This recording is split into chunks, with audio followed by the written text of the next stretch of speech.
राधा, ओ राधा, महारानी अभी तक सो रही है और मेरे बेटे को ऑफिस जाने के लिए देरी हो रही है। माफ करना चाची जी, वो सोते सोते सुबह के 4 बज चुके थे, इसीलिए आंख नहीं खुली। मैं कल से जल्दी उठ जाऊंगी, मुझे बस 2 मिनट दीजिए, मैं अभी नाश्ता बना देती हूँ। राधा तुरंत रसोई में जाती है और वो पोहा निकालती है और झटपट मसाले वाला पोहा बनाकर तैयार करती है और साथ में अदरक वाली कड़क चाय, पोहा और चाय लेकर वो अमित के पास जाती है। यह क्या है? पोहा और चाय। अंधा नहीं हूँ मैं, मुझे दिख रहा है, मगर ये नाश्ता नहीं करूंगा मैं। अमित गुस्से में पैर पटकता हुआ भूखे पेट ऑफिस चला जाता है। यह देखकर अनीता का गुस्सा 7वें आसमान पर चढ़ जाता है और वो राधा का हाथ मोड़कर कहती है, तेरी वजह से मेरा बच्चा भूखे पेट ऑफिस गया। अगर तू जल्दी उठकर उसकी पसंद का नाश्ता बना देती तो मर नहीं जाती। चाची हाथ छोड़िए, दर्द हो रहा है। आज के बाद देरी नहीं होगी, मैं ख्याल रखूंगी। मेरा हाथ छोड़ दीजिए। आज तो मैं तुझे छोड़ रही हूँ। अगर आज के बाद मेरा बेटा भूखे पेट गया और उसका काम तूने समय पर नहीं किया तो इस घर में तेरा कोई ठिकाना नहीं। ढूंढ लेना अपने लिए कोई और ठिकाना, समझ आ रही है? अनीता राधा का हाथ इतनी जोर से मोड़ती है कि वो पूरी तरह से लाल हो चुका था और वो आंखों में आंसू लिए हुए सिसकियों के साथ रसोई में जाती है और आलू के पराठे, मटर पनीर की सब्जी बनाकर तैयार करती है और फिर डाइनिंग टेबल पर नाश्ता लगा देती है। राधा बिटिया, खाना तो बहुत ही ज्यादा स्वादिष्ट बनाया है। ना जाने आपको इसके हाथों का स्वाद इतना अच्छा क्यों ही लगता है, मुझे तो जरा अच्छा नहीं लगता। तभी तुमने 3 आलू के पराठे खा लिए। ओह अच्छा, तो आप यहाँ बैठकर मेरे निवाले गिन रहे हो? खैर छोड़ो, शाम को मेरा बचपन का दोस्त अपने परिवार के साथ आ रहा है। अरे वही जो दिल्ली में रहते हैं, जिनका घर भी महल जैसा है और उनके तो विदेशों में भी कारोबार है। इतने अमीर लोग हमारे गरीब खाने में क्यों ही आ रहे हैं? सौरभ को वैसे तो टाइम मिलता नहीं, लेकिन मेरे बहुत बुलाने के बाद वह अपने परिवार के साथ आ रहा है। चलो अच्छा है, अगर अमित उस अमीर खानदान का दामाद बन गया फिर तो हमारे वारे के न्यारे ही हो जाएंगे। अनीता मन ही मन खिचड़ी पका रही थी और वो राधा से पहले पूरे घर की सफाई करवाती है और फिर उसे खाने की एक लंबी लिस्ट देती है। वैसे तो मुझे तेरे हाथ का खाना जरा पसंद नहीं, लेकिन तेरे चाचा ने कहा कि मेहमानों के लिए तुझे ही खाना बनाना है। जरा अच्छा खाना बनाना, स्वाद में कोई कमी नहीं होनी चाहिए। और फिर राधा तरह तरह के पकवान बनाती है। कुछ देर बाद गोपाल के दोस्त और उनका परिवार आ जाता है। आपसे मिलकर बहुत अच्छा लगा, ऐसा लग ही नहीं रहा कि हम पहली बार मिले हो। हाँ बहन जी, आपने बिल्कुल ठीक कहा, हम सबको भी आपसे मिलकर बहुत अच्छा लगा। यह तो हमेशा अपने दोस्त की तारीफ करते थे और आज मिलकर देख भी लिया। अरे भाग्यवान, बातों से ही पेट भर दोगी या फिर कुछ खिलाओगी भी? हाँ, खाना तैयार है, मैं बस लगा देती हूँ। अनीता तुरंत रसोई में जाती है तो वो वहाँ जाकर देखती है कि राधा बैठे बैठे सो रही है। यह देखकर उसका चेहरा लाल हो जाता है। तो क्या कुंभकर्ण की बहन है, जहाँ मौका मिलता है वहाँ पैर पसार कर सो जाती है? मेहमान खाने का इंतजार कर रहे हैं, जा डाइनिंग टेबल खाने से सजा, और हाँ उसके बाद आसपास नजर भी मत आना। इतने अमीर लोगों को हम नहीं बता सकते कि तू हमारी रिश्तेदार है, समझी? ठीक है चाची जी।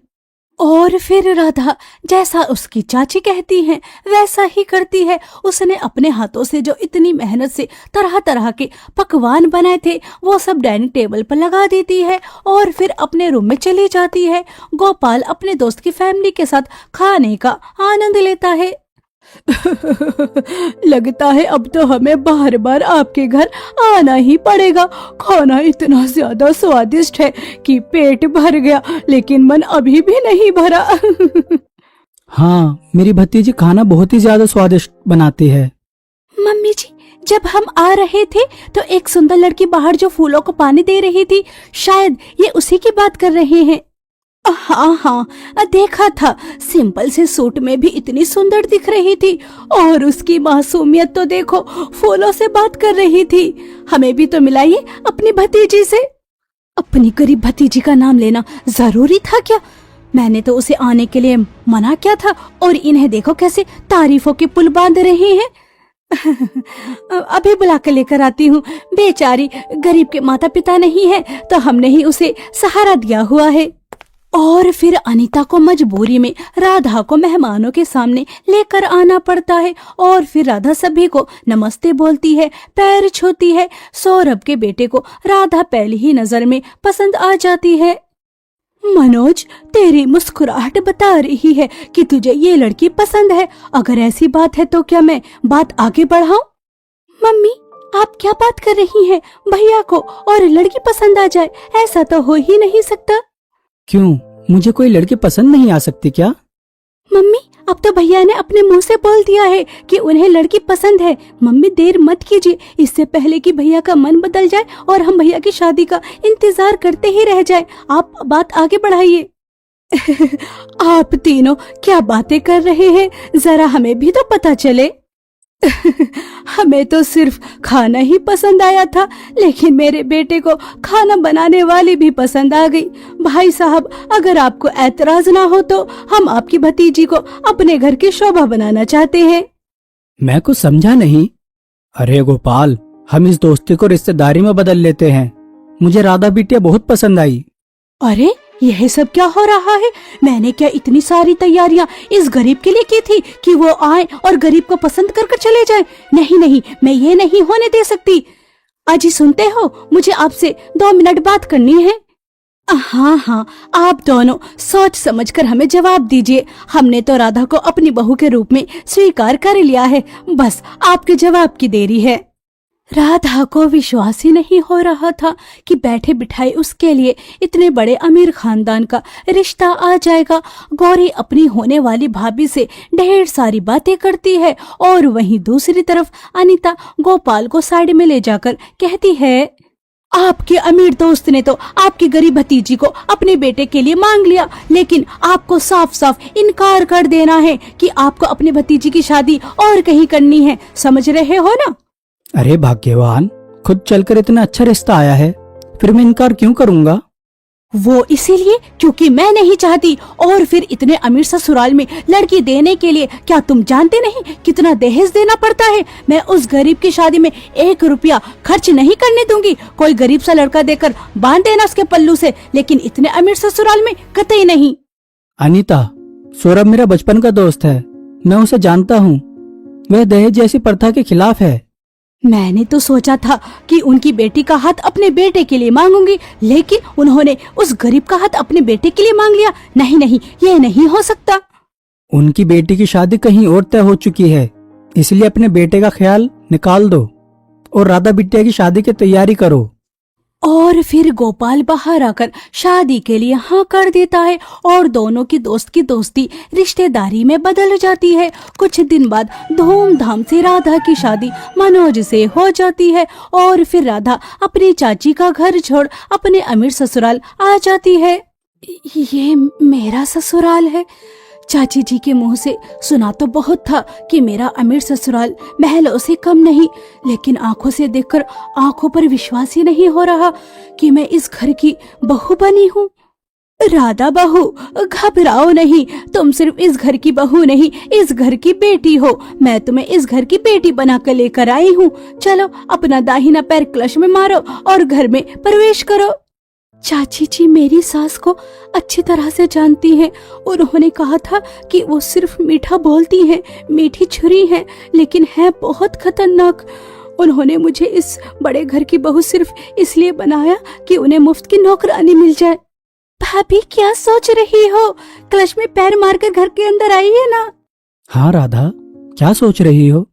राधा के ससुराल में उसके सास ससुर ननंद और पति बहुत प्यार से बात कर रहे थे, लेकिन राधा के कान में उसकी चाची ने जहर घोल दिया था, जिस वजह से उनके मीठे शब्द भी उसे छुरी की तरह लग रहे थे और वो डरते हुए अपने अमीर ससुराल में प्रवेश करती है और फिर सभी रस्म हो जाने के बाद वो रूम में चली जाती है। और सुबह हो जाने के बाद अरे सुबह के 8 बज चुके हैं और महारानी अभी तक अपने रूम में पैर पसार कर सो रही है। ये नहीं कि घर में बूढ़े सास ससुर हैं, उन्हें एक कप चाय का पानी भी मिल जाता। मेरे तो बेटे की किस्मत ही फूट गई। सोचा था गरीब है, उसका भला हो जाएगा, लेकिन यह तो मेरे सर पर आकर नाच रही है। यह क्या, मैं सुबह के 8 बजे तक सोती रही। मेरी सास का पारा तो हाई है, वो मुझे नहीं छोड़ेंगी। चाची जी ने ठीक कहा था कि मेरी सास मीठा बोलती है, लेकिन है बहुत खतरनाक। यह क्या हो गया, मुझे जल्दी उठना चाहिए था। अब मैं क्या करूं? हाँ, मुझे किचन में जाना चाहिए। अरे तुम सोकर उठ गई? मुझे माफ कर दो, मुझे कोई सजा मत देना, मेरा हाथ मत जलाना, मुझे अंधेरे कमरे में बंद मत करना। मुझसे गलती हो गई, कल से पक्का पक्का बिल्कुल देरी नहीं होगी, जल्दी उठ जाऊंगी। राधा शांत हो जाओ, लगता है तुमने कोई बुरा सपना देखा। वो आज मेरा ससुराल में पहला दिन है ना, और मैं इतनी देर से उठी हूँ, और जब बहुएं देर से उठती हैं तो उनकी सास उन्हें सुकून से जीने नहीं देती, और माँ जी की भी चिल्लाने की आवाज आ रही है। वो मुझे जरूर कोई ना कोई सजा देंगी। अरे नहीं नहीं, मम्मी तो रसोई में है, यह तो गोरी सीरियल देख रही है, वहाँ से आवाज आ रही होगी। मनोज की बात सुनकर राधा की सांस में सांस आती है, और उसकी सास ने जो उसे साड़ी और जेवर पहनने के लिए दिए थे वो पहनकर तैयार हो जाती है, और वो तुरंत रसोई में जाती है। तो उसकी सास कहती है, अरे राधा बहू, तुम यहाँ रसोई में क्या कर रही हो? वो माँ जी, आज मेरी पहली रसोई है, तो मुझे आप सबके लिए कुछ बनाना है, इसलिए मैं रसोई में आई हूँ। हाँ राधा बहू, मैं जानती हूँ कि आज तुम्हारी पहली रसोई है, लेकिन तुमने इतनी दूर का सफर तय किया, इसलिए मैं नहीं चाहती कि ये रस्म सुबह में हो, शाम में हो जाएगी। अभी तुम्हारा नाश्ता तैयार हो रहा है, नाश्ता करो, आराम करो, और अपनी पहली रसोई शाम में करना। मैंने सोसाइटी की कुछ औरतों को भी बुलाया है, ठीक है? मेरी सास तो मुझसे इतने प्यार से बात कर रही है, मुझे नहीं लगता कि ये खड़ूस या बदतमीज है। चाची ने जरूर मुझसे झूठ बोला होगा। राधा बहू, यह तुम बीच बीच में कहाँ खो जाती हो? जाओ बाहर जाकर बैठो। और फिर राधा रसोई से बाहर आकर सोफे पर बैठ जाती है। तभी उसकी ननंद उसके पास आती है तो राधा झट खड़ी हो जाती है। क्या हुआ भाभी, आपको मेरा यहाँ बैठना पसंद नहीं? मैं चली जाती हूँ, अगर आपको स्पेस चाहिए तो। नहीं नहीं, मुझे लगा शायद आपको कुछ चाहिए। मैं आपके लिए पानी, चाय, कॉफी या फिर खाना कुछ लेकर आऊं?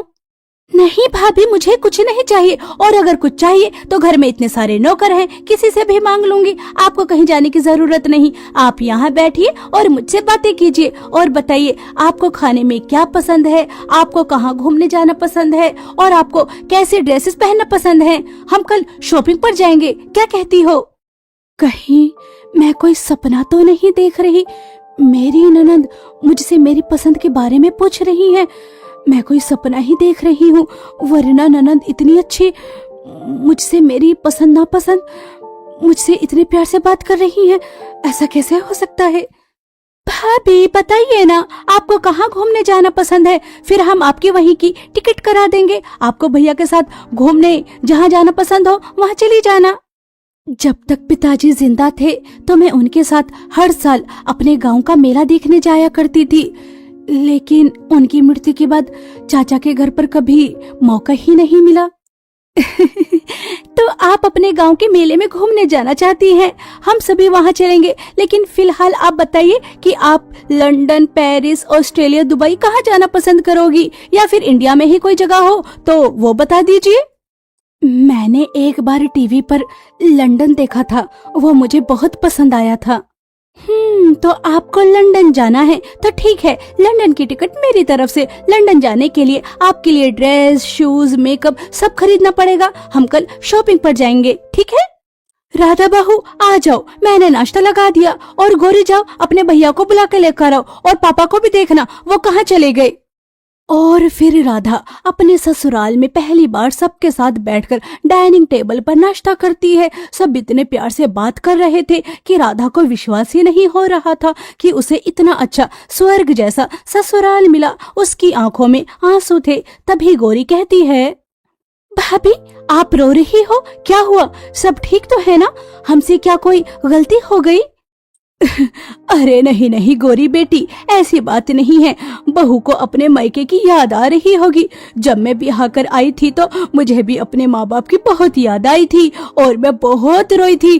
बस राधा बहू को भी अपने चाचा चाची की याद आ रही होगी। उसके माता पिता के बाद वही तो इसके माता पिता हैं।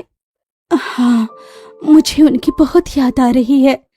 राधा बहू, मैं समझती हूँ मायके छोड़कर आना कितना मुश्किल होता है, लेकिन खुद को अकेला बिल्कुल मत समझना। हम सब तेरे साथ हैं और तुझे जब भी अपने मायके की याद आए तो चली जाना और किसी से परमिशन लेने की जरूरत भी नहीं, ठीक है? इतने अच्छे स्वर्ग जैसे ससुराल को भला कोई छोड़कर क्यों ही जाना चाहेगा? माँ जैसा सास प्यार करती है, बाप जैसा ससुर, इतना अच्छा पति मिला और दोस्त और बहन जैसी ननद। लगता है मेरे अच्छे कर्म मुझे यहाँ लेकर आए हैं। राधा की आंखों में खुशी के आंसू थे कि उसे इतना अच्छा स्वर्ग जैसा अमीर ससुराल मिला। और फिर सब नाश्ता करने के बाद ढेर सारी बातें करते हैं। शाम को राधा रसोई में जाती है और अपनी पहली रसोई की रस्म करती है। मैंने रसमलाई बना दी, खीर बना दी और यह है शाही टुकड़ा भी। अब खाने में क्या बनाऊं? इतना टाइम हो गया और अभी तक खाना बनकर तैयार भी नहीं हुआ। अगर इतने धीरे धीरे काम करोगी तो कैसे चलेगा? तुम्हारे ससुराल वाले तो भूखे ही मर जाएंगे। तुमसे तो एक काम भी ठीक तरह से क्या नहीं जाता। आज तुम्हारी पहली रसोई थी और उसमें भी इतनी देरी। सोसाइटी की औरतें इंतजार कर रही हैं तुम्हारे हाथ का मीठा खाने के लिए। बातों में समय का पता ही नहीं चला, वरना मैं पहले से लग जाती। मुझे माफ कर दो। मैं बस अभी फटाफट सब कुछ तैयार कर देती हूँ। सॉरी भाभी, रिलैक्स। मुझे माफ कर दो। मुझे नहीं पता था कि आप इतना ज्यादा डर जाएंगी। अपनी हालत तो देखिए, आप किस तरह से कांप रही हैं। सॉरी, वो मुझे सीरियल देखने की बुरी आदत है और बस उसमें जो बुरी ननद थी उसी का रोल प्ले कर रही थी। सॉरी, मुझे माफ कर दो। मुझे नहीं पता था कि आप इतना डर जाएंगी। आप मजाक कर रही थी। मुझे लगा कि मुझसे सच में कोई गलती हो गई। भाभी, अगर आपसे कोई गलती हो भी जाए फिर भी इतना डरने की जरूरत नहीं। गलती इंसान से ही होती है। चलिए बताइए, मैं आपकी क्या हेल्प करवा सकती हूँ? और फिर गौरी प्यार से अपनी भाभी के कामों में हाथ बटाती है। यह देखकर शर्मिला को बहुत अच्छा लगता है कि किस तरह ननंद भाभी प्यार से एक साथ काम कर रही हैं। और फिर सभी राधा के हाथ का बना खाना खाते हैं, मीठा खाते हैं और सोसाइटी की सभी औरतें उसके खाने की और मीठे की बहुत ही ज्यादा तारीफ करती हैं। शर्मिला, तूने जैसा कहा बिल्कुल वैसी बहू लेकर आई। चांद सी सुंदर है तेरी बहू और हाथों में भी कितना स्वाद। पेट भर गया लेकिन मन नहीं भरा। लगता है खाने के लिए रोज तेरे घर आना पड़ेगा। ठीक है मोहिनी, रोज आ जाना मेरी बहू के हाथ का स्वादिष्ट भोजन करने के लिए, लेकिन उसके लिए तुझे अपनी जेब ढीली करनी पड़ेगी। हाँ, क्यों नहीं। और फिर सोसाइटी की सभी औरतें राधा को नेक देती हैं, आशीर्वाद देती हैं और चली जाती हैं। राधा बहुत ही ज्यादा खुश होती है। राधा भूल चुकी थी कि वो इस घर की बहू है, क्योंकि उसे बेटियों जैसा प्यार मिल रहा था। ऐसे ही समय बीत रहा था और एक दिन शर्मिला राधा से कहती है, राधा बहू, कल तुम अपने मैके जा रही हो तो मैं भी तुम्हारे साथ चलूंगी। मुझे वहाँ से कुछ जड़ी बूटियां लेकर आनी है। अगर माँ जी मेरे साथ जाएंगी तो चाची ने मेरे साथ वही व्यवहार किया जो वो हमेशा करती हैं, तो मेरे ससुराल में मेरी क्या ही इज्जत रह जाएगी। राधा बहू, क्या सोच रही हो? कुछ नहीं। राधा अपनी सास को कुछ नहीं बताती और वो उन्हें अपने साथ मायके भी नहीं लेकर जाना चाहती थी, क्योंकि वो अपनी चाची के स्वभाव को अच्छी तरह से जानती थी। अगले दिन दोनों सास बहू अनीता के घर आती हैं। ओ मेरी लाडो रानी, तेरे चाचा ने अपनी सारी जमा पूंजी लगाकर तुझे इतने अमीर ससुराल में ब्याह दिया तो तू तो अपने चाचा चाची को ही भूल गई। समधन जी, ऐसी तो बात नहीं है। पिछले महीने तो आई थी राधा बहू। एक महीने में आना भी कोई आना है। अच्छा तुम यहाँ बैठो, मुझे अपनी प्यारी भतीजी से कुछ बात करनी है। राधा बिटिया जरा मेरे साथ तो। और फिर अनीता राधा को अपने साथ रूम में ले जाती है और उसका हाथ मोड़कर उससे कहती है, करमचली, तेरे माँ बाप के मरने के बाद तुझे हमने अपने घर में जगह दी, तेरी शादी इतने अमीर खानदान में की कि तू वहाँ रानी बनकर रह रही है, फिर भी तू अपने भैया का भला नहीं चाह रही। उसने 20 लाख रुपए ही तो मांगे थे, क्या तू अपने अमीर ससुराल से 20 लाख रुपए बुलाकर मेरे बच्चे को दे नहीं सकती? चाची जी मेरा हाथ छोड़िए, मुझे दर्द हो रहा है और बाहर मेरी सास है, अगर उन्होंने देख लिया तो वो क्या ही समझेंगी। और आप ही बताइए, मैं अपने ससुराल से इतनी बड़ी रकम कैसे लाकर दे सकती हूँ? ये आप कैसी बातें कर रही हैं? चाची मेरा हाथ छोड़िए। तू अपनी चाची को जानती नहीं है? अगर तूने 20 लाख रुपए नहीं दिए तो मैं तुझे तेरे अमीर स्वर्ग जैसे ससुराल में टिकने नहीं दूंगी। राधा बहू, तो ये है बात थी, जब भी तू अपने मायके से वापस ससुराल आती थी तो बुझी बुझी रहती थी। मैंने तुझसे कितनी बार पूछा कि आखिर बात क्या है, लेकिन तूने हमें बताना जरूरी नहीं समझा। और समधन जी, आप भी कमाल करती हैं, बेटी के ससुराल से पैसे मंगाते हुए आपको शर्म नहीं आ रही? माँ जी, आप वो आपने जो सुना वो सच नहीं है। चाची तो मुझसे बहुत प्यार करती हैं, वो तो बस ऐसे ही। बहू, तू अभी भी अपनी चाची की साइड ले रही है जो तेरे ऊपर इतना अत्याचार करती है, और आप 20 लाख रुपए की बात कर रही हैं। ऐसी बहू के ऊपर तो मैं अपनी जान भी नौछावर कर दूं। और तभी शर्मिला अपनी बहू को वहाँ से लेकर आ जाती है। मेरी बच्ची रो मत, तेरी माँ अभी जिंदा है, कोई तेरी आंखों में आंसू लेकर आए ये तेरी माँ को हरगिज बर्दाश्त नहीं, तो रो मत। और यह बिल्कुल मत सोचना कि तेरा मायका छूट गया, तेरा जब भी मन करे तो अपने मायके आ सकती है अपने पिता समान चाचा से मिलने। मुझे समझ नहीं आ रहा कि मैंने ऐसा कौन सा पुण्य किया जो मुझे ऐसा स्वर्ग जैसा ससुराल मिला। राधा अपनी सास के गले लगकर बहुत रोती है और दोबारा चाची के घर कभी नहीं आती। उसका जब मन करता चाचा से कहीं बाहर मिल लेती या फिर उनसे फोन पर बात कर लेती, लेकिन अपने स्वर्ग जैसे अमीर ससुराल को छोड़कर कभी कहीं नहीं जाती। उनके साथ हंसी खुशी जिंदगी बिताती है।